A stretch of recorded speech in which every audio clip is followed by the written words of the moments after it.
So very good evening to all. आप सभी का स्वागत है टारगेट विद एसके सर के स्पेशल सेशन में। और ये सेशन आपके लिए बेहतरीन इसलिए है क्योंकि हम लिटरेरी टर्म्स को एक अलग तरीके से, एक अलग क्लेवर एंड फ्लेवर में देखने वाले हैं। और ये आप सभी को बहुत ही बेहतरीन तरीके से हम क्विक रिवीजन कराने वाले हैं लिटरेरी टर्म्स के। और स्पेशली आज जिस हम लेटर को लेकर आए हैं, आज आप सभी को पता है आज हमारा तीसरा दिन है ये कैप्सूल मैराथन सिलेक्शन बैच का। तो हमने इसमें जो है तीसरे दिन आपके लिए जो है हम जो आपका टारगेट था उसमें सी लेटर था, तो सी लेटर हम लेकर आए हुए हैं और हम इसे करने जा रहे हैं। बहुत ही बेहतरीन तरीके से आप सबके लिए मैटर रेडी किया गया है। हमने कोशिश किया, अगर हम पढ़ाने चलेंगे तो बिल्कुल भी पॉसिबल नहीं है कि हम सारा पढ़ा पाएंगे। तो बेहतर तरीका क्या है कि जो मेजर आपके एग्जामिनेशन पॉइंट ऑफ व्यू से क्वेश्चंस हो सकते हैं, जो आपके एग्जाम में आ सकते हैं, जहां से आ सकते हैं, उन सारे को मैंने वन लाइनर तरीके से ले लिया है। तो अब इससे आपको दो प्रकार से फायदा होगा। एक तो आपको ये आइडिया होगा कि आपको एग्जैक्टली पढ़ना कैसे है और क्या चीजें आपको पढ़ते समय ध्यान रखना है। जब एम एच अब्राहम का आप रिवीजन करेंगे तो आप उसे कैसे रिवीजन करेंगे, एग्जैक्टली उसमें से क्या पढ़ेंगे, ये सारी चीजें आपको पता चलेगा हमारे क्वेश्चंस के माध्यम से, क्योंकि हम क्वेश्चंस वहीं से ले रहे हैं जो आपके एग्जाम के लिए बहुत जरूरी है और आपके एग्जाम में आ सकता है। ठीक है, हम इस तरह से पूरे सिलेबस को कवर करने की कोशिश कर रहे हैं। तो चलिए, अगर आप ध्यान दें तो आज के सिलेबस में जो सबसे पहला टर्म था दैट वाज, अगर आप यहाँ पे ध्यान दें तो ये आपका सिलेबस है जो ब्लूप्रिंट है। और मैंने ब्लूप्रिंट आपको बहुत बेहतरीन तरीके से बना के दिया था, मैंने एक रात पूरा लगाया था ब्लूप्रिंट में। तो अब देखो ए बी तो हो नहीं पाया, छूट गया है, तो ये हम एक्स्ट्रा सेशन लेके इसको कंप्लीट करेंगे। अभी हम सी लेटर में चल रहे हैं और सी लेटर में आज हम कार्पे डाइम्स, केल्टिक रिवाइवल, फिर उसके बाद से जो है character and characterization, chivalric romance, ठीक है, chorus, chronicle play, chronicles, comedy, comedy of humour, comic relief, commedia dell arte, conceit, ये सब करने वाले हैं। लेकिन ये है कि जो हाईलाइटेड हैं उनको बहुत डिटेल में करेंगे और जो नहीं हाईलाइटेड है उनसे बस एक दो पॉइंट करेंगे। ठीक है, तो बहुत मजा आने वाला है। आपने तो कभी सोचा भी नहीं होगा कि ऐसे भी एम एच अब्राहम आप पढ़ सकते हैं। तो चलिए देखते हैं भाई। सबसे पहला क्वेश्चन, आप नकल कर सकते हैं, आप नकल करने की पूरी छूट है। यदि आप नकल कर पाए तो कोई दिक्कत नहीं है।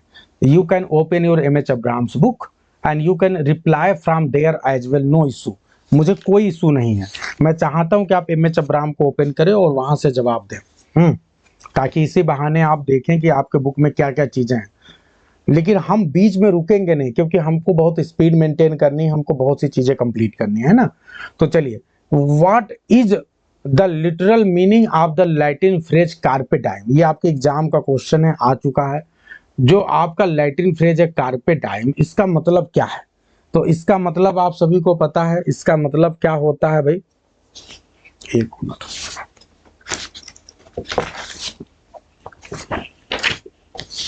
Wait a minute, wait.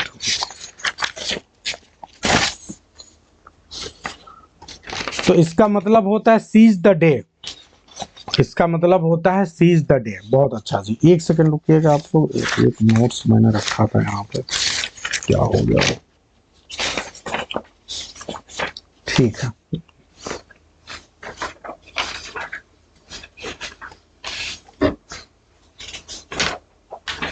चलिए कोई नहीं। तो कार्पे टाइम का मतलब होता है सीज द डे, ये मतलब है। आगे बढ़ते हैं। नेक्स्ट आपके सामने क्वेश्चन है, from which classical source is the term carpe diem derived, किस क्लासिकल सोर्स से ये टर्म लिया गया है? तो ये लिया गया होरेस के ओड से, होरेस के ओड से लिया गया है। ठीक है, उसमें भी नंबरिंग इन्होंने ऐसे दिया है 1-11। ठीक है, अब आगे बढ़ते। नेक्स्ट क्वेश्चन आप सभी के सामने है, what is the primary argument of a speaker in a carpe diem poem. बताइए क्या आर्गुमेंट है, एक लाइन में यदि आपको बताना है। तो स्पीकर क्या करता है? The speaker urges the auditor to make the most of present pleasures because life is short and time is fleeting. तो मेन तर्क क्या देता है कि life is short and time is fleeting, समय, हमारा जीवन बहुत छोटा है, समय बहुत तेजी से भाग रहा है, तो इसलिए क्या करो, जीवन को एंजॉय करो, मजे करो, ठीक है, सुबह से लेके शाम तक, शाम से लेके नहीं, सुबह से लेके दोपहर तक, दोपहर से लेके शाम तक, शाम से लेके सुबह तक मुझे प्यार करो। एक गाना आपने सुना होगा, तो कुछ ऐसा है। चलिए, what is the primary argument हो गया। विच फ्लावर, अब देखते हैं, which flower is frequently used as an emblem of the brevity of physical beauty. ये बहुत महत्वपूर्ण क्वेश्चन है। आप देखेंगे तो यहाँ पे किसी एक फ्लावर का बार बार यूज किया जाता है जब फिजिकल ब्यूटी, कार्पेडाइम पोएट्री में जो भी कार्पेडाइम पोएट्री लिखी जाती है, तो फिजिकल ब्यूटी की ब्रेविटी को दिखाने के लिए किसी एक फ्लावर से तुलना की जाता है। वो फ्लावर कौन सा है? वो फ्लावर है रोज। यस, आगे बढ़ते हैं। Name the 1747 poem by lady Mary Wortley Montagu that counters, ठीक है, मार्केडाइम ट्रेडिशन। उन्होंने इसके विरोध में, इसके काउंटर में एक पोएम लिख के जवाब दिया है। ठीक है, ये मेल कार्पेडाइम ट्रेडिशन है। अक्सर मेल फीमेल से कह रहा है कि भैया प्यार करो, नहीं तो समय चला जाएगा। तो बताइए, उन्होंने अपने किस वर्क के द्वारा, किस पोएम के द्वारा इसका काउंटर किया, इसका जवाब दिया एक फीमेल पॉइंट ऑफ व्यू से। तो इसका है नाम है the lover of ballot. The lover of ballot. मैं लिख नहीं रहा हूं कि देयर इज नो टाइम, हम आपको बोल रहे हैं। जैसे आप में से कई लोग कहते हैं सर लिख दिया करिए, लिखने का टाइम नहीं भाई, हम बोल रहे हैं और सब आपके किताब में है। क्या लिखने की जरूरत है? Let me know. हम आपको बोल रहे हैं और सब कुछ आपके बुक में है, तो डोंट टाइम वेस्ट करने का तो कोई मतलब है नहीं। आगे बढ़ते, नेक्स्ट क्वेश्चन आपके सामने है। What is the alternative name for the Celtic revival या सेल्टिक रिवाइवल। तो ये आप क्या समझते हैं, इस रिवाइवल का दूसरा नाम क्या है? अगर आप वहां पढ़ेंगे तो आपको मिलेगा। तो ये वास्तव में जो रिवाइवल है, ये आयरिश लिटरेरी रेनेसेंस इसको बोला जाता है। आयरिश लिटरेरी रेनेसा, ये आयरलैंड में जो आपको मिलता है रेनेसा, उसके लिए यूज किया जाता है। ठीक है जी, आगे बढ़ते। तो सिर्फ लिटरेरी रेनेसा नहीं, आयरिश लिटरेरी रेनेसा। सिर्फ रेनेसा बोलोगे कोई मतलब नहीं है, आयरलैंड में जो रेनेसा है उसके लिए यूज किया जाता है। आगे बढ़ते हैं। विच मेजर पोएट्स डेथ, कौन सा मेजर पोएट है, ठीक है, जिसके डेथ को जो है,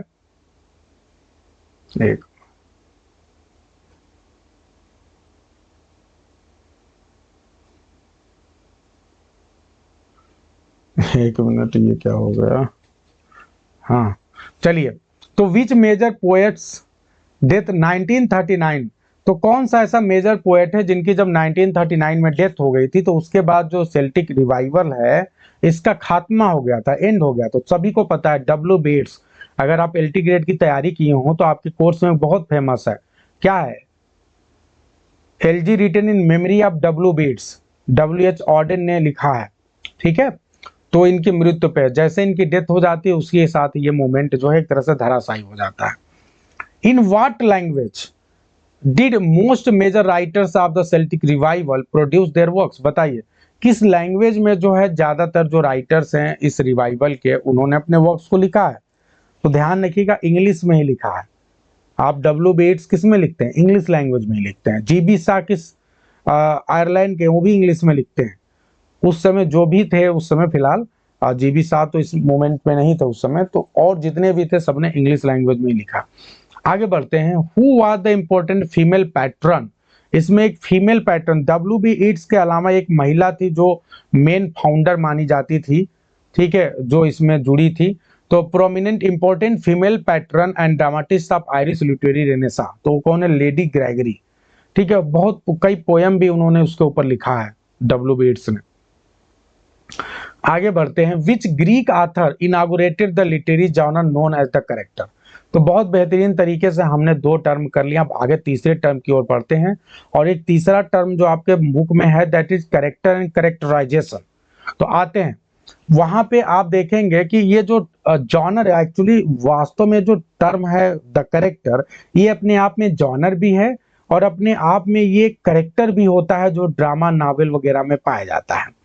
तो जब इसे एज अ जॉनर आप बात करते हैं, ठीक है, एक विधा के तौर पे लेते हैं, तो बताइए कौन ऐसा पर्सन है ग्रीक ऑथर जिसने सबसे पहले इसे स्टार्ट किया था? तो जवाब आने में देरी हो रही है, मतलब बाकी लोग बिल्कुल नहीं आ रहा है, पढ़ के नहीं आया कोई। और जब इसको पढ़ाया था तब भी बताया था। तो उसका नाम है थियोफ्रास्टस। थियोफ्रास्टस। अच्छा, स्पेलिंग नहीं आ रही, कोई बात नहीं है, थियोफ्रास्टस। ठीक है, आगे बढ़ते हैं। What defines the character as a literary genre? Literary genre को एज अ करेक्टर क्या डिफाइन करता है? जब आप करेक्टर की बात करते हैं तो ये कैसे लिटरेरी जॉनर होगा, इसमें क्या मिलता है आपको? तो ये वास्तव में क्या होता है, एक शॉर्ट विटी प्रोज स्केच होता है। ये स्केच होता है, रेखा चित्र आपने हिंदी में सुना है, महादेवी वर्मा में गुल्लू लिखा है, गुल्लू। तो ये short witty sketch in prose होता है। बहुत अच्छा आकांक्षा है, एक लाइन में आपने लिख दिया है। तो कोई भी एक विशेष प्रकार का पर्सन है, ठीक है, उसके जब स्केच को बहुत शॉर्ट में बहुत ही विटी तरीके से रेखांकन किया जाए तो that is called character, the character. What term refers to the grounds? बहुत इंपॉर्टेंट क्वेश्चन है। क्या टर्म यूज करते हैं एमएच अब्राहम ग्राउंड्स के लिए? ठीक है, इन अ कैरेक्टर्स टेम्परामेंट, एक कैरेक्टर के टेम्परामेंट में ये ग्राउंड्स के से क्या कहना चाहते हैं? ग्राउंड्स के लिए कौन सा टर्म यूज करते हैं जो उसके एक्शन को जस्टिफाई करता है? बहुत ही प्यारा वर्ड है। ठीक है, कैरेक्टर के टेम्परामेंट में जो उसके एक्शन को जस्टिफाई करने वाला, ठीक है, जो टर्म है जिसके लिए ये ग्राउंड्स यूज करते हैं वो क्या है? वो मोटिवेशन है। ठीक है, आगे बढ़ते हैं। नेक्स्ट क्वेश्चन आप सभी के सामने है। Who introduce the distinction between flat and round character? अब आते हैं, अब जो कैरेक्टर जो नॉर्मली आप जानते हैं, जो ड्रामा में नावल में मिलता है, तो उसमें दो प्रकार के कैरेक्टर मिलते हैं, एक होता है फ्लैट, एक होता है राउंड। तो सबसे पहले किसने बात किया था? E.M. फॉस्टर साहब ने बात किया था। उनकी एक बुक थी जिसका नाम है एस्पेक्ट्स ऑफ द नावल, उसमें उन्होंने सबसे पहले बात किया था। एक बार दिल और मन से बताइएगा, मजा आ रहा है कि नहीं? मजा आ रहा है कि नहीं बताइए, गर्दा उड़ रहा है कि नहीं, आनंद आ रहा है कि नहीं? चलिए अब आगे बढ़ते हैं। What is flat character according to E.M. Forster? E.M. Forster के हिसाब से फ्लैट कैरेक्टर क्या होता है? तो फ्लैट कैरेक्टर एक ऐसा कैरेक्टर होता है जो सिंगल आइडिया या क्वालिटी को रिप्रेजेंट करता है, जो टू डायमेंशनल होता है, जो चेंज नहीं होता है, जिसको आप एक सेंटेंस में एक्सप्लेन कर सकते हैं, बता सकते हैं। कई चीजें बता दिया मैंने। देखो, जब ऑप्शन होता है तो आपकी बुद्धि हो जाती है कुंद, ब्लंट हो जाते हैं आप ये चार ऑप्शन है ये देखे, दिमाग भी नहीं लगाते, आंख बंद करके हल्का सा आंख खोल के ऐसे धीरे से देख के चार ऑप्शन, अच्छा ये वाला हो गया। ये क्या है भाई, ऑप्शन कुछ नहीं है। अब जरा बताओ, अब जब बताओगे तो दिमाग पे थोड़ा सा क्या होगा, जोर पड़ेगा। अब जब जोर पड़ेगा तभी तो याद होगा। तो अब आगे बढ़ते हैं भैया। राउंड कैरेक्टर, राउंड कैरेक्टर कैसे डिफर करता है फ्लैट कैरेक्टर से, बताओ भाई। तो राउंड कैरेक्टर हमेशा होगा क्या, कॉम्प्लेक्स इन टेम्परामेंट, मल्टीफेसेटेड, बहुत अच्छा जी, वर्सेटाइल, ठीक है, कैपेबल, सबसे बड़ी बात है डायनेमिक, सबसे बड़ी बात है capable of surprising the reader, reader सोच नहीं सकता उस तरह का उसका वो रहेगा। आप लोगों ने एक बहुत पहले एक मूवी देखी होगी हॉलीडे, अक्षय कुमार की आई थी और वो साउथ में भी आ चुकी है, हॉलीडे मूवी। तो उस मूवी में हमारे हीरो जो है अचानक युद्ध के मैदान से लौट के गर्मी की छुट्टियों में आता है और उसके बाद उसके घर वाले उधर से उसको शादी के लिए लेके चले जाते हैं। अब वो शादी के लिए एकदम तैयार नहीं रहता है लेकिन जबरदस्ती लेके चले जाते हैं उसी यूनिफॉर्म में। अब वहां पे लड़की वाले लड़की आती है और लड़की जो है साड़ी वाड़ी पहन के आती है, एकदम गांव वाली टाइप की, सीधी सादी लग रही थी, ट्रेडिशनल टाइप की। तो हमारा हीरो तुरंत वहीं मुंह पे ही रिजेक्ट कर देता है, ठीक है, मतलब गाड़ी में बैठता है रिजेक्ट कर देता है। तो हीरो कहता है सबसे बता देखो, इस तरह मुझे सीधी सादी लड़की नहीं चाहिए जो दिन भर अपने बालों को सवारे बैठ के हैं, अपने बस केवल इसी सब चीजों में लगा रहा है। फिर उसके बाद से वो सोचता है अरे ये तो बहुत सिंपल कैरेक्टर है, उसने उसको फ्लैट कैरेक्टर समझ लिया। लेकिन उसी दिन जो है अचानक दूसरे वाले पार्ट में वो जाता है, एक जगह मुक्केबाजी का मैच हो रहा है, बॉक्सिंग का मैच, और वहीं पे हमारी हीरोइन दिख जाती है। अब की बार जो है वो शॉर्ट पहने हुए है, ठीक है, और एकदम जो है खूब एकदम अपने आप को पोजीशन ले रही है पिटाई दूसरे वाले को हराने के लिए। तो अचानक हमारे हीरो को देखती है और हमारा हीरो देख के एकदम बिल्कुल हो जाता है, अरे ये तो वही है। तो ये जो अचानक हम आप भी एज अ करेक्टर, हम आप भी जैसे हम मूवी को देख रहे हैं तो हम सोनाक्षी सिन्हा के जैसे इस रूप को देखते हैं कि अचानक वो रिंग में कूद रही है और मारने के लिए तैयार है, तो हम भी अचंभित हो जाते हैं, हम सरप्राइज हो जाते हैं एज अ रीडर कि भैया ये क्या हो गया, अभी तो थोड़ी देर पहले साड़ी वाड़ी पहनी थी। तो ये है भाई मामला। तो ये राउंड कैरेक्टर की विशेषता है। फॉलस्टाफ भी एक राउंड कैरेक्टर है। यस, अब आगे बढ़ते हैं। ये देखो एमएच अब्राहम में ही दिया, चूंकि हमने एमएच अब्राहम लिया है तो एमएच अब्राहम के हिसाब से हम सारी चीजों को कर रहे हैं। तो what is the showing method of characterization? ये देखो, जब आप किसी कैरेक्टर को दिखाते हैं, कैरेक्टराइजेशन करते हैं, तो उसमें दो मेथड का इस्तेमाल करते हैं।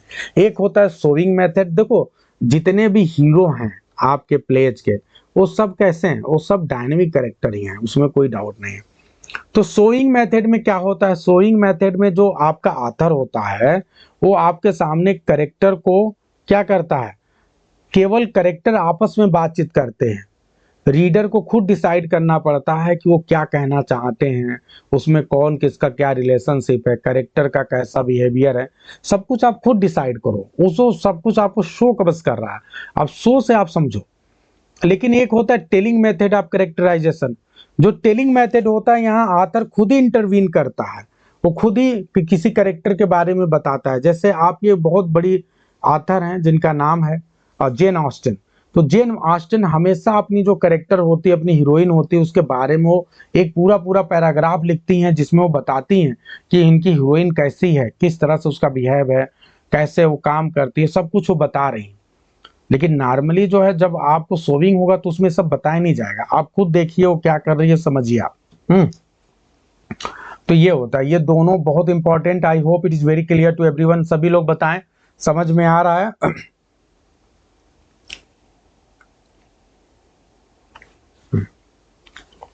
तो अगर आप देखें तो सोविंग एक तरह से क्या है? इनडायरेक्ट मेथड है, और टेलिंग जो है डायरेक्ट मेथड है। ठीक है, आगे बढ़ते हैं। In which century did chivalric romance develop in France? अब बताइए, शिवलरिक रोमांस, रोमांस आपके कोर्स में है शिवलरिक रोमांस, ठीक है, ये मैंने वहां शो नहीं किया था, लेकिन ये भी आप जानिए, ये मैंने फिर देखा उसमें था तो मैंने ऐड किया। शिवलरिक रोमांस किस सेंचुरी में शुरू होता है? तो ये 12th सेंचुरी में शुरू होता है। What did the term romance originally signify regarding the language use? Romance वास्तव में क्या सिग्निफाई करता है? ठीक है, तो रोमांस एक ऐसा वर्क होता है जो written in the French language, ठीक है, जो फ्रेंच लैंग्वेज में लिखा जाता है। ठीक है, तो ये रोमन एक डायलेक्ट है, ठीक है, उसमें लिखा जाता था, तो वहीं से रोमांस बना है। ठीक है, तो रोमन से रोमांस बना है ये भाई। हैं, चलिए अब आगे बढ़ते हैं, जल्दी जल्दी करते हैं थोड़ा सा। What is the standard plot structure of a chivalric romance? Chivalric जो रोमांस होता है उसका क्या प्लॉट स्ट्रक्चर होता है?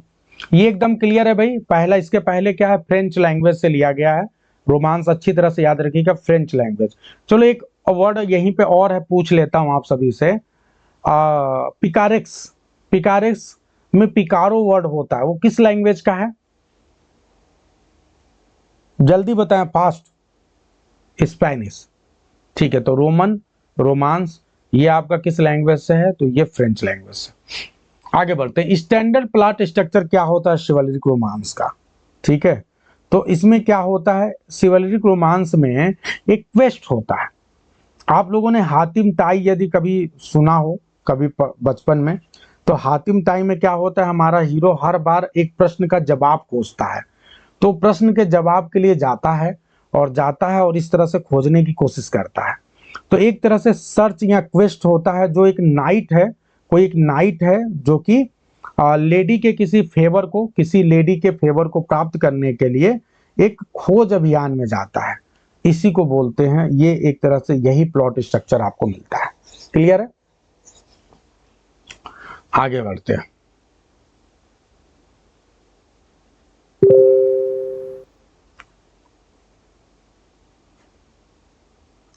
How does romance treat the supernatural differently than the epic? बहुत इंपॉर्टेंट पॉइंट है।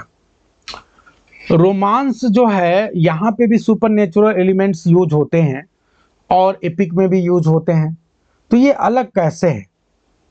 तो वास्तव में जो रोमांस में सुपरनेचुरल एलिमेंट यूज होते हैं उसमें मैजिक स्पेल इंचैंटमेंट दिखाया जाता है, इसमें कोई डाउट नहीं है, लेकिन उसका लेवल अर्थली होता है, अर्थ के लेवल पे ही दिखाया जाता है।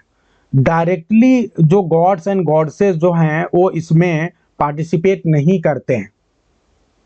लेकिन जब एपिक की बात करेंगे तो एपिक में जो गॉड्स एंड गॉडेसेस हैं वो डायरेक्टली पार्टिसिपेट करते हैं, उनका इन्वॉल्वमेंट डायरेक्ट होता है। जैसे अगर आप ध्यान दें तो आप जैसे आप महाभारत पढ़ते हैं, रामायण पढ़ते हैं, यहाँ देखिए गॉड डायरेक्टली यहाँ पे सारा चीज हो रहा है कि नहीं हो रहा है, ठीक है। इसी प्रकार से आप जो है पैराडाइज लॉस्ट आपके सिलेबस में है, गॉड द सन, गॉड हर किसी का पूरा पूरा इन्वॉल्वमेंट है, तो सब कुछ यहाँ पे इन्वॉल्वमेंट रहेगा एपिक में, लेकिन यही भी चीज रोमांस में नहीं रहता है, ठीक है।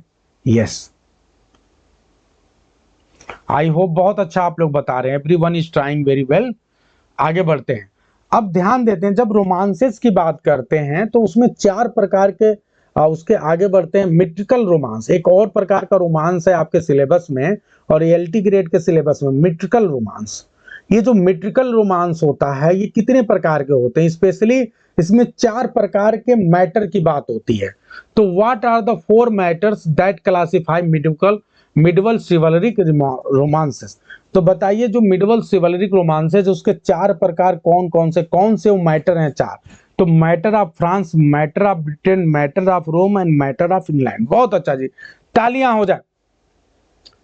तो आप लोग बहुत अच्छी कोशिश कर रहे हैं, एवरीवन इज ट्राइंग वेल। चंचल, आकांक्षा, प्रेमलता, अप्सा, पुष्पा, सोनम, ठीक है, आकांक्षा, ऋषिका, ठीक है, और बाकी कई लोग के नाम रिपीटेड हैं तो उनका नाम नहीं ले रहा हूं। तो बहुत अच्छी कोशिश आप कर रहे हैं। अब ये जो चार हैं उनके नाम आप सभी ने बता दिए। अब आप बताइए कि कौन सा ऐसा मैटर है शिवलिक रोमांस का जहां पे आपको king Arthur and holy grail की स्टोरी सुनाई पड़ती। King Arthur and holy grail की स्टोरी आपको किस प्रकार के रोमांस में दिखाई पड़ता है? जल्दी बताएं, फास्ट। तो it is Britain, matter of Britain में आपको दिखाई पड़ता है। बहुत अच्छा जी, अब आगे बढ़ते हैं। Who wrote 15th century English prose version of Arthurian cycle titled Morte d' Arthur? Morte d' Arthur नाम से जो है आर्थरियन जो साइकिल है, किंग आर्थर की जो पूरी 9 लोगों की समूह है उस पे करके एक प्रोज वर्जन किसी 15th सेंचुरी राइटर ने लिखा, उसका नाम क्या है? तो उनका नाम है थॉमस मैलरी। याद रखिएगा, बहुत बेहतरीन वर्क माना जाता है। What was the original performance of the ancient Greek chorus? अब हमारा जो नेक्स्ट टर्म है, अब हमने शिवलिक रोमांस भी कर लिया, अब हमारा नेक्स्ट टर्म है chorus. Be ready for chorus. Chorus बहुत ही इंपॉर्टेंट टर्म है आपके एग्जामिनेशन पॉइंट ऑफ व्यू से। तो चलिए अब जल्दी से मुझे बताइए कि original performance style of the ancient Greek chorus क्या था? Can anyone tell?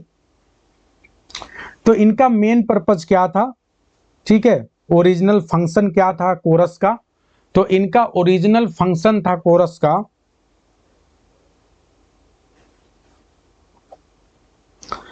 To sing और chant versus while performing dance like movement. ध्यान रखिएगा, इनका मेन पर्पज क्या था कि ये, हाँ यस, मास्क पहन के, यस बहुत अच्छा समा, तो ये मास्क पहन के क्या करते थे? सिंग करते थे या जो है वर्सेस को चैंट करते थे और डांस लाइक मूवमेंट करते थे, मास्क भी पहन लेते थे, ठीक है। तो ये इनका पर्पज होता था। आगे बढ़ते हैं। What role did the chorus play in the tragedies of Aeschylus and Sophocles? जो ट्रेजेडीज है एस्किलस एंड सोफोक्लीज के, उसमें इन लोगों ने रोल क्या किया है? बहुत इंपॉर्टेंट है। तो इन लोगों ने वहां पे कमेंटेटर का रोल किया था, इन लोगों ने कमेंटेटर का रोल किया था, जिन्होंने एक्सप्रेस किया था traditional moral and social attitude को। तो ये कमेंटेटर का रोल कर रहे थे, यस, कमेंट्री कर रहे थे, कमेंट्री ही पास करते हैं ये अक्सर। आगे बढ़ते हैं। अब एक बहुत इंपॉर्टेंट कोरस में ही एक आप दूसरे पैराग्राफ में उसके देखेंगे, कोरल कैरेक्टर। कोरल कैरेक्टर अभी आजकल मॉडर्न ड्रामा में यूज होता है। ये कोरल कैरेक्टर से क्या समझते हैं आप? बहुत इंपॉर्टेंट है। कोरल कैरेक्टर एक ऐसा कैरेक्टर होता है किसी प्ले में जो कि क्या होता है, stand apart from the action, जो एक्शन में शामिल नहीं होता, एक्शन से अलग अपने आप को नजर आता है, प्रोवाइड करता है स्पेशल या आयरानिक पर्सपेक्टिव, एक तरह से कमेंट करता है।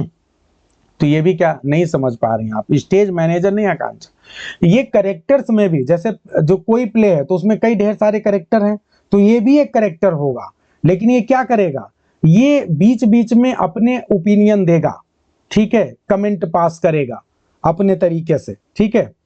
तो ये अगर आपसे मैं कहूं कि बताओ कुछ ऐसे प्ले का नाम बताओ जहां पे कोरल कैरेक्टर हैं, तो शेक्सपियर का बहुत ही फेमस प्ले है किंग लियर, उसमें फूल का कैरेक्टर देखिए, फूल कैरेक्टर बार बार जो है अपने अपने व्यूज देता है बहुत बेहतरीन तरीके से।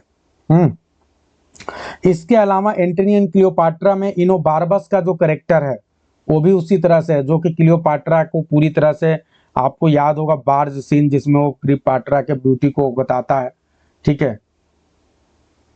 तो age can not wither her infinite beauty वाला वही तो पास करता है। तो ये जो करेक्टर होते हैं ये किसी दूसरे करेक्टर या किसी प्ले के इवेंट पे अपने कमेंट देंगे, ठीक है। यस, टायरसियस जो है ट्रायलस एंड क्रेसिडा में है, ठीक है, बहुत बेहतरीन। तो मजा आ रहा है कि नहीं? चलिए अब आगे बढ़ते हैं भाई, कोरल करेक्टर आ जाएगा तो आप रेडी रहेंगे। Name a Shakespearean character who functions as a choral character, ये मैंने आपको बता ही दिया है। What were the primary historical sources for Elizabethan chronicle play, जो एलिजाबेथन एज में क्रॉनिकल प्ले लिखे गए हैं आप कोई बता सकता है? Yes, time as a chorus in winter's tale में आया, गुलाब जी एकदम सही है। तो बताइए एलिजाबेथन एज में जैसे शेक्सपियर के भी जो हिस्ट्री प्लेज हैं, जो क्रॉनिकल प्लेज हैं, उनके लिए हिस्टोरिकल सोर्स क्या यूज किया गया है? तो आप सभी को पता होना चाहिए, राफेल होलिंसन, ठीक है, का बुक है द क्रॉनिकल्स, वो यूज किया गया, बहुत ही फेमस है वो। आगे बढ़ते हैं, चलिए अब आगे बढ़ते हैं। Which historical event in 1588 foster the demand for English history plays, बहुत इंपॉर्टेंट है, बताइए ऐसा कौन सी घटना है 1588 में जो इंग्लैंड में हुई थी जिसकी वजह से अचानक इंग्लैंड में जो है बाढ़ आ गई हिस्ट्री प्लेज की? क्योंकि हिस्ट्री प्लेज कब लिखा जाता है? जब देशभक्ति की भावना, देश की बात कब करते हैं? जब देश में वैसा लहर आए। तो जब स्पेनिश आर्मेडा को ब्रिटेन की आर्मी हरा देती है तो पूरे देश में एक लहर आ जाती है देशभक्ति की, हर कोई देश के लिए बात करना चाहता है, पैट्रियाटिक फीलिंग बहुत हाई है। तो इस समय अगर इंग्लैंड के राजाओं के ऊपर जो है प्ले लिखा जाए, परफॉर्मेंस हो, तो बहुत ज्यादा हिट होगा क्योंकि लोगों के अंदर देशभक्ति की भावना चरम पे है।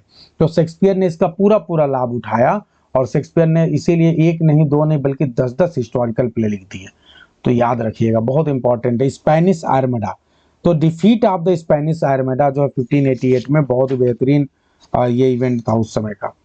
What is the difference between chronicles and annals, वहीं पे आप देखेंगे तो आपको क्रॉनिकल्स एंड अनल, एक टॉपिक है क्रॉनिकल्स, तो क्रॉनिकल्स और अनल्स के बीच में क्या डिफरेंस है अगर मैं पूछा जाए तो ध्यान रखिएगा, जो क्रॉनिकल्स होते हैं ये क्या बताते हैं, ये extended account of the event होता है, किसी भी घटना के बारे में बहुत डिटेल में जो जानकारी दी जाती है, दैट इज कॉल्ड क्रॉनिकल्स। लेकिन अनल्स की जब बात करते हैं तो ये ईयर बाय ईयर बताता है, यानी ये जो है एकदम टाइम के साथ, इस ईयर में ये हुआ, अगले ईयर में ये हुआ, तो ईयर वाइज जब किसी चीज को बताया जाएगा that will be called Annals. लेकिन जब आप बात करेंगे क्रॉनिकल्स का तो वो क्या होगा, इवेंट के बारे में बहुत डिटेल्ड तरीके से आपको इंफॉर्मेशन मिलेगा। तो I hope it is very clear to everyone, बहुत बेहतरीन तरीके से आप चीजों को सीख रहे हैं। हाउ इज कॉमेडी, अब हम नेक्स्ट टर्म पे आते हैं और अगला टर्म है आपका कॉमेडी। और कॉमेडी को हम बहुत डिटेल में पढ़ेंगे क्योंकि कॉमेडी के 4 टाइप्स भी एमएच अब्राहम में दिए हुए हैं और साथ ही साथ कॉमेडी ऑफ ह्यूमर अलग से दिया हुआ है, तो हम बहुत अच्छे से करने जा रहे हैं। और क्या आप लोग अब भैया एमएच अब्राहम से बहुत नकल मार लिए? क्या नकल मारना चाहते हो अभी भी? मैं जानता हूँ नकल मार के आप फटाफट बता रहे हैं, अगर नकल मारना है तो कोई बात नहीं, चाहो तो थोड़ी देर के लिए नकल ना मारो, किनारे कर दो। चलो अब ये जवाब दो, क्योंकि कॉमेडी तो बहुत फेमस वाला है, आप सभी को पता होना चाहिए। तो बताइए। अच्छा, आकांक्षा कह रही है अभी तो ओपन भी नहीं की हूं। अरे कोई बात नहीं है, झूठे बदनाम हो गया है। अच्छा, how is comedy generally defined regarding the audience emotional engagement. Comedy जो है कैसे जो है, आप बस सिंपल सा बताइए कॉमेडी को कैसे डिफाइन किया जाएगा एज अ लिटरेरी टर्म्स। तो कॉमेडी एक ऐसा वर्क होता है जो क्या करता है, to interest and amuse the audience. बहुत सिंपल है, to interest and amuse the audience. ये इंटरटेनमेंट, बहुत पहले एक मूवी आई थी जिसमें हमारी हीरोइन कहती कि मेरा बस एक ही काम है, मेरा बस एक ही टारगेट है, लक्ष्य है, इंटरटेनमेंट इंटरटेनमेंट इंटरटेनमेंट। तो वही सेम चीज है, इंटरटेनमेंट करने का लक्ष्य रहता है कॉमेडी का। और इसमें करेक्टर जो है किसी डिजास्टर से बचते हैं और फाइनली जो है हैप्पी एंडिंग को प्राप्त होते हैं। आगे बढ़ते हैं, नेक्स्ट ध्यान दें आप यहाँ पे, what is the green word. आपको ग्रीन वर्ड दिखाई पड़ेगा शेक्सपियरियन रोमांटिक कॉमेडी में according to Northrop fry. Northrop fry ये कहते हैं कि जो ग्रीन वर्ड आपको शेक्सपियरियन कॉमेडी में दिखाई पड़ता है, इसका कोई विशेष पर्पज होता है। ये क्या पर्पज होता है, ये प्लेस क्या दिखाता है। तो ये बहुत अच्छा प्रीति शुक्ला, आप सिर्फ फॉरेस्ट ना बताएं, इसका पर्पज है। ये एक तरह से फॉरेस्ट होता है या कोई एक ऐसा प्लेस होता है where orderly injustices are dissolve. जो इनजस्टिस आपके साथ हुआ है, जब आप ऐसे ग्रीन वर्ल्ड में जाते हैं तो क्या हो जाता है, वो इनजस्टिस आपके पूरी तरह से डिसॉल्व हो जाती है, खत्म हो जाती है, और यानी जितनी भी प्रॉब्लम है वो सॉल्व हो जाती है। और जो लवर्स हैं, ये भी एक बहुत महत्वपूर्ण बात है, जो लवर्स हैं उनको भी यूनाइटेड हो जाते हैं, उनको भी यूनाइट होने का मौका मिलता है। तो ग्रीन वर्ल्ड एक तरह से सारे प्रॉब्लम्स को सॉल्व करती है, ऐसा नॉर्थरॉप फ्राई का कहना है। एज यू लाइक इट में फॉरेस्ट ऑफ आर्डन है, इसी तरह अलग अलग में है। ठीक है, तो I hope it is very clear to everyone. तो जो इनजस्टिस है, जो प्रॉब्लम्स वो सारे रिजॉल्व हो जा रहे हैं, लवर्स यूनाइटेड हो जा रहे हैं। चलिए अब आगे बढ़ते हैं और कॉमेडी ऑफ मैनर की बात करते हैं। भैया कॉमेडी ऑफ मैनर से आप क्या समझते हैं, ये कॉमेडी ऑफ मैनर क्या है। तो यहां पे क्या है, primary focus comedy of manner में क्या होता है, यहां पे relations and intrigues of the people in sophisticated upper class society. यहां पे जो अपर क्लास सोसाइटी है उनके इंट्रिग्स को डिस्कस किया जाता है, उनके रिलेशनशिप को दिखाया जाता है। ठीक है, आप लोगों को कल ये वर्ड आया था इंट्रीग। ठीक है, तो ये आगे बढ़ते हैं। What is repartee in context of the comedy of manner. अक्सर आपको कॉमेडी ऑफ मैनर में रिपार्टी मिलेगा। रिपार्टी में क्या होता है, रिपार्टी में एक तरह से विटी कन्वर्सेशन होता है, give and take, that resemble a verbal fencing match. एक वर्बल फेंसिंग मैच लगता है, एक ऐसा मैच हो रहा है जिसमें आप इधर से वो शब्द फेंक रहे हैं, इधर से आपको जवाब मिल रहा है। तो गिव एंड टेक होता है पूरी तरह से, विटी कन्वर्सेशन होता है। बिट्राइस एंड बेनेडिक्ट शेक्सपियर में के प्ले में बहुत बेहतरीन एग्जाम्पल है। ठीक है, अगर हम यहाँ बात करें तो जो the way of the world है उसमें दो कैरेक्टर हैं, मिलामेंट एंड मिराबेल। ठीक है, तो इन दोनों के बीच में दिखाया जाता है कन्वर्सेशन को। ठीक है, आगे बढ़ते हैं। What is the main objective of farce. Farce क्या है, फार्स का मेन ऑब्जेक्टिव क्या है। तो फार्स क्या करता है, to provoke simple hearty laughter और बेली लाफ। फार्स में बेली लाफ, मेन एक वर्ड याद रखिए, बेली लाफ।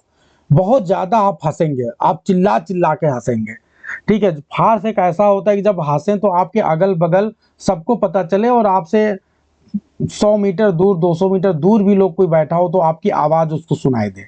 तो बॉइस्टेरियस लाफ होता है, बहुत भयानक तरीके से आप हंसते हैं और हंसी रुकती ही नहीं है। Yes, what is the difference between high and low comedy. बहुत बेहतरीन तरीके से एम एच अब्राहम में दिया है, और मैंने आप लोग को बहुत अच्छे से समझाया भी था आप लोग को पहले भी। तो हाई और लो कॉमेडी में क्या होता है, हाई कॉमेडी किस तरह के लाफ्टर को इवोक करती है, तो इंटेलेक्चुअल लाफ्टर।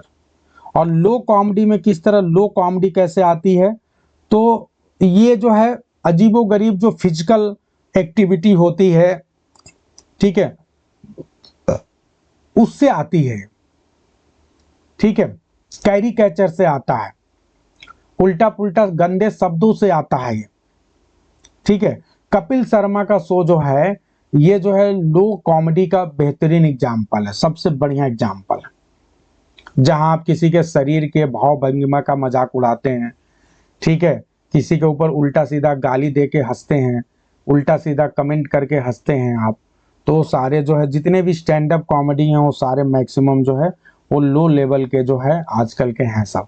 तो सब लो कॉमेडी के एग्जाम्पल हैं। हाई कॉमेडी का एग्जाम्पल जैसे रिपार्टी हो गया, तो रिपार्टी हाई कॉमेडी का एग्जाम्पल है। इस तरह से जब आप लाफ्टर करें और कोई इंटेलेक्चुअल बात पे आप हंसे मुस्कुराएं तो that is called high comedy. चलिए, बहुत बेहतरीन तरीके से आप लोग चीजों को समझ रहे हैं। Who developed the comedy of humour? Comedy of humour को डेवलप करने वाले बंदे का नाम बताएं भाई, क्या नाम है उस बंदे का? तो बेन जॉनसन। ठीक है। What are the 4 humour that dictate characters temperament? बताइए, 4 ह्यूमर की बात की गई, वो 4 ह्यूमर कौन कौन से हैं? Can anyone tell very fast? 4 humours कौन कौन से हैं? जल्दी बताएं, एक बार में सारा बताएं। तो blood, phlegm, yellow bile and black bile. Blood, phlegm, yellow bile, black bile, ये 4 है। ठीक है जी, आगे बढ़ते हैं। How does Jonson often identify? आपके सामने नेक्स्ट क्वेश्चन है, how does Ben Jonson often identify the ruling disposition of a humorous character? बताइए, ये कैसे ये आइडेंटिफाई करते हैं कि कोई कैरेक्टर है, कोई ह्यूमरस कैरेक्टर है, उसमें कौन सा डिस्पोजिशन या कौन सा उसके अंदर की क्वालिटी जो है वो आएगी? वो कैसे लोगों को पता चलेगा? यस, बहुत अच्छा आकांक्षा ठाकुर, बाय नेम। यानी उस कैरेक्टर को एक ऐसा नाम दे देंगे जो उसकी क्वालिटी को, जो उसकी रूलिंग क्वालिटी होगी, जो उसकी मेन क्वालिटी होगी, जो मेन ह्यूमर होगा, उसको रिप्रेजेंट करेगा। ठीक है, तो इस तरह से नाम दे दिया जाता है ताकि बहुत आसान हो जाता है। जैसे ब्रेन वार्म, और भी ऐसे कई नाम दिए गए हैं, तो जिससे बहुत आसानी से आप पहचान लेते हैं। ठीक है,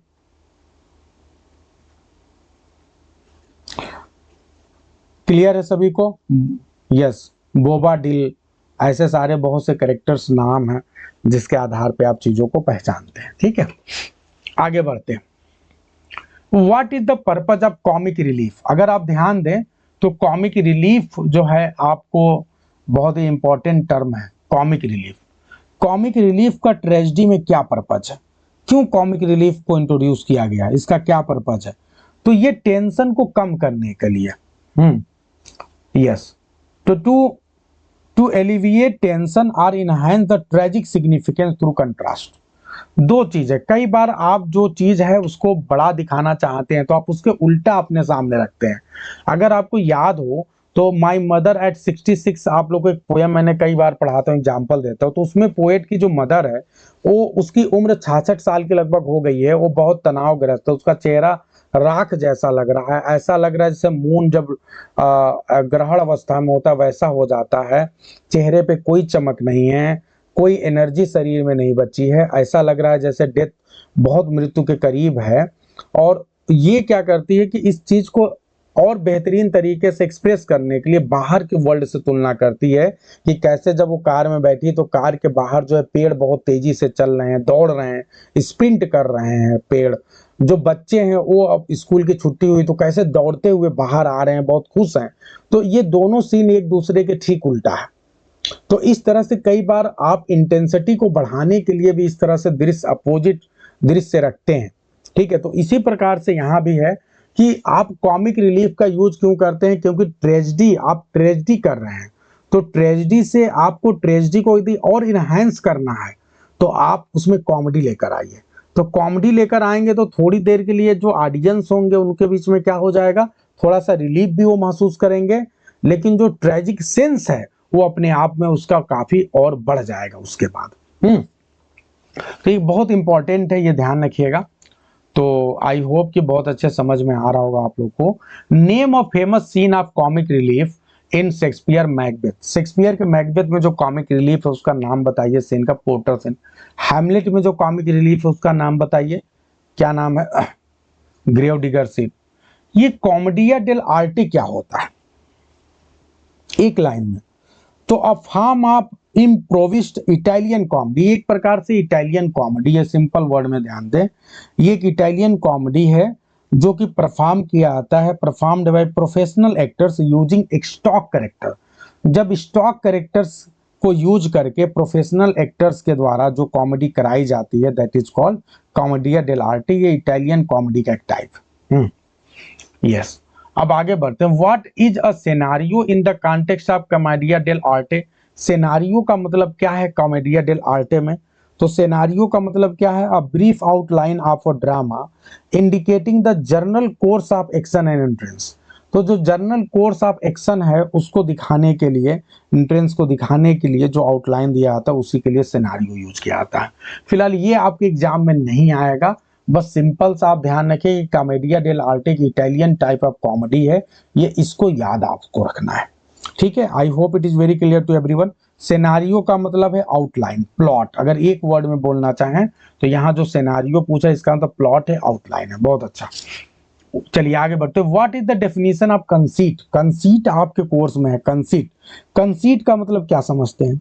तो कंसीट एक ऐसा फिगर ऑफ स्पीच है जो आपके सामने क्या करता है, दो डिसिमिलर जो चीजें हैं, ठीक है, उनको क्या करता है, उनको पैरेलल करके लाता है बहुत ही बुद्धिमता के साथ। तो उसको आप बोलते हैं कंसीट। कंसीट के लिए एग्जैक्टली जो लाइन है, a figure of speech establishing a striking Angénieux parallel between two very dissimilar thing. दो चीजें जो कभी एक दूसरे के सामने नहीं आ सकती, पैरेलल नहीं हो सकती, उनको पैरेलल रखने की कोशिश की जाती है। ठीक है, आगे बढ़ते हैं। What characterizes metaphysical conceit according to Samuel Johnson. Samuel Johnson ने बताइए मेटाफिजिकल कंसीट की डेफिनेशन दी, बड़ी फेमस डेफिनेशन है, अगर कोई बता पाए तो बड़ा अच्छा लगेगा मुझे। मेटाफिजिकल कंसीट के बारे में सैमुअल जॉनसन एग्जैक्ट क्या बोलते हैं? तो ये कहते हैं combination of heterogeneous ideas yoked together, yoked by violence together, ये वो बात बोलते हैं। हेट्रोजेनस, हेट्रोजेनस का मतलब डिफरेंट, ऐसे आइडिया जो एक दूसरे से डिसिमिलर हैं, अलग है, बात वही है। ये क्या कर जा रहे हैं, योक्ड किए जा रहे हैं। योक्ड का मतलब मिलाए जा रहे हैं। कैसे भाई? बाय वायलेंस, वायलेंस के द्वारा, जबरदस्ती। दो चीजें जो कभी एक दूसरे से मिलाई नहीं जा सकती, कंपेयर नहीं किया जा सकता, लेकिन उसको वायलेंस की सहायता से जबरदस्ती जो है एक दूसरे से कनेक्ट करने की कोशिश की जा रही है। तो ये तारीफ नहीं कर रहे हैं, ध्यान रखिएगा, ये आलोचना कर रहे हैं। बहुत ही बेहतरीन। हाँ, लेकिन टीएस इलियट ने कहा, यस, टीएस इलियट के अनुसार ये वायलेंटली नहीं हुआ, ये प्लीजेंटली। टीएस इलियट इसकी तारीफ करते हैं, सैमुअल जॉनसन तारीफ नहीं करते हैं, कहते हैं आप बहुत जबरदस्ती अपने ज्ञान को उड़ेल रहे हैं जिसकी जरूरत नहीं है। टीएस इलियट साहब इसकी तारीफ करते हैं, इसको बोलते हैं, क्या बोलते हैं इसको, यूनिफिकेशन ऑफ सेंसिबिलिटी बोलते हैं टीएस इलियट साहब। कहते हैं ये तो बहुत बड़ी क्वालिटी है जो उनके अंदर था, बाकी के पोएट्स में नहीं था। आगे बढ़ते हैं। Name the famous conceit bye John done in valediction forbidding mourning. बताइए, जॉन डन ने जो है वैलिडिक्शन फॉरबिडिंग मॉर्निंग में कौन से फेमस कंसीट को यूज किया है? Can anyone tell? तो वहां पे वो क्या कंसीट, मेटाफिजिकल नहीं, वो तो है ही। एग्जाम्पल बताइए। कंसीट मतलब दो डिसिमिलर ऑब्जेक्ट, क्या यूज किया उन्होंने? तो उन्होंने कंपैरिजन किया सोल्स का, किससे? टू सोल्स, यहाँ पे दो सोल हैं, पोएट और उसकी वाइफ, यहाँ लवर जो बिलवेड है, और उसको 2 फीट ऑफ द कंपस से तुलना किया है। ठीक है, जो कि एक जगह स्थिर रहता है, दूसरा घूमता है, गोला बनाता है। तो बिल्कुल वैसे ही है, इनकी पत्नी एक जगह स्थिर रहेंगी और ये बाबू साहब बाहर घूमेंगे, लेकिन हमेशा पत्नी साहब से कनेक्ट रहेंगे, चाहे जहां जाएं, लेकिन ये कनेक्टेड रहेंगे। ठीक है, इनका एक सिरा जो है पत्नी जी के पास रहेगा। तो ये मामला है। आगे बढ़ते हैं। What is confessional poetry? ठीक है, कन्फेशनल पोएट्री क्या है? हैं?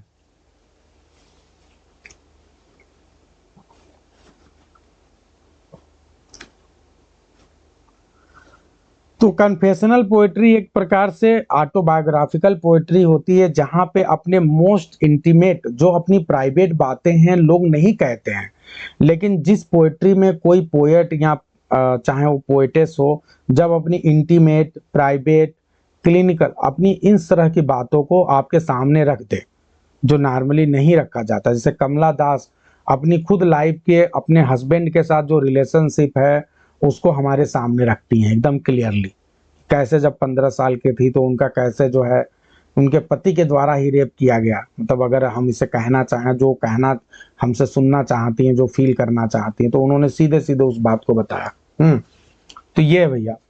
आगे बढ़ते हैं। What is the function of a confident? ये कॉन्फिडेंट बहुत अच्छा वर्ड है। कोई बता सकता है कॉन्फिडेंट का मतलब क्या होता है? तो कॉन्फिडेंट वास्तव में क्या होता है?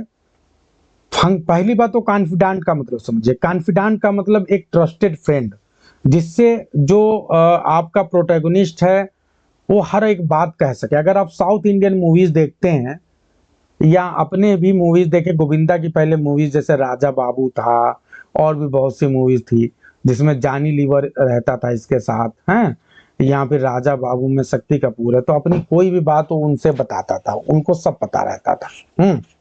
तो कॉन्फिडेंट ये होता है। अगर आप हैमलेट की बात करें तो उसमें होरेसियो है जो हैमलेट का कॉन्फिडेंट है। रोमियो एंड जूलियट में नर्स है जो कॉन्फिडेंट है। यस, तो इस प्रकार से कॉन्फिडेंट, यस, क्लियोपाट्रा में चामियान एनिरास हैं कॉन्फिडेंट। ठीक है, तो कॉन्फिडेंट क्या होगा? जो आपके हर बात को, जो आपका प्रोटैगनिस्ट हो, किसी दूसरे पर्सन से कह सके, शेयर कर सके। तो इस तरह से कॉन्फिडेंट का जो फंक्शन होता है, to provide a possible way for a protagonist to reveal his inner thought without using a सालिलकी।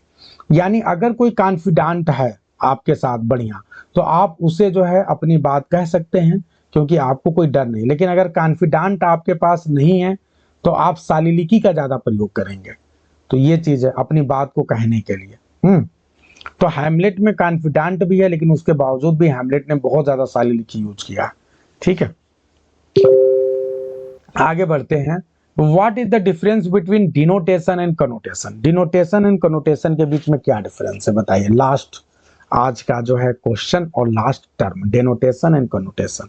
तो डेनोटेशन क्या होता है? ये literal meaning of a word होता है। डेनोटेशन लिटरल मीनिंग यानी प्राइमरी मीनिंग, और कनोटेशन क्या होता है? ये सेकेंडरी मीनिंग। जितने भी सेकेंडरी मीनिंग ढेर सारे हो सकते हैं, जो आप फील करें, महसूस करें, ठीक है, उससे रिलेटेड। तो सेकेंडरी मीनिंग जितनी भी होंगी वो कनोटेशन आएंगी।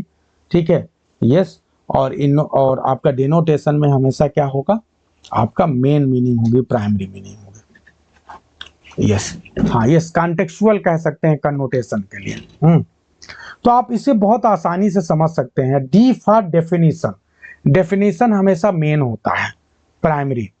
और सी फॉर कॉन्टेक्स्ट, तो इस तरह भी कनेक्ट करें तो बहुत आसानी से आप समझ सकते हैं। ठीक है, तो डी फॉर डायरेक्ट या डेफिनेशन या डिक्शनरी, बहुत अच्छा, डिक्शनरी मीनिंग। और सी फॉर कॉन्टेक्चुअल मीनिंग। ठीक है, तो अब याद रखेंगे भाई। अब दिल मन से बताइए, अगर आज की क्लास की आपको तारीफ करनी पड़े तो आप कैसे तारीफ करेंगे, क्या बताएंगे? कितना मजा आया आपको? मेहनत तो इसमें मेरे को बहुत ज्यादा लग रहा है लेकिन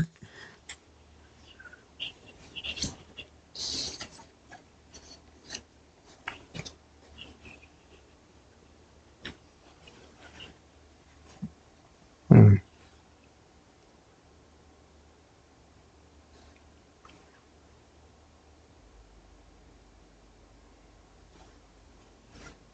हम्म।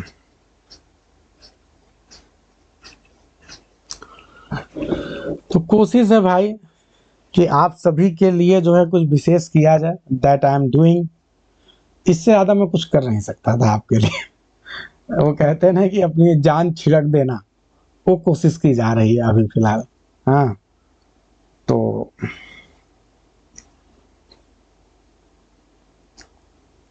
उम्मीद है कि you all have enjoyed the session, और इस लेक्चर को आप सुनते रहिए। आपको मजा आएगा जब भी आप सुनेंगे, और सारे इंपॉर्टेंट चीजें हमने ले ली जितनी भी है लगभग। तो ये सेशन अब एंड करते हैं।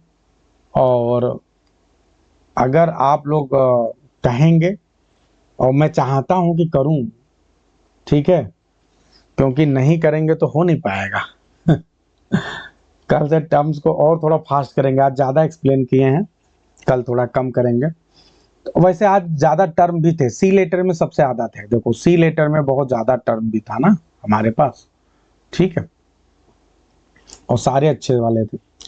तो अब मुझे जल्दी से आप लोग बताइए कि हम जो आपके 5 प्ले हैं कॉमेडी के, उससे भी कुछ क्वेश्चंस लेकर आए हैं और बहुत जल्दी जल्दी जो है उसे हम करना चाहते हैं। इफ़ यू आर रेडी तो हम उसे भी कर के ख़त्म करें। ठीक है, शेक्सपियर महोदय का आज का टारगेट पूरा किया जाए। आर यू रेडी कि थक चुके हैं?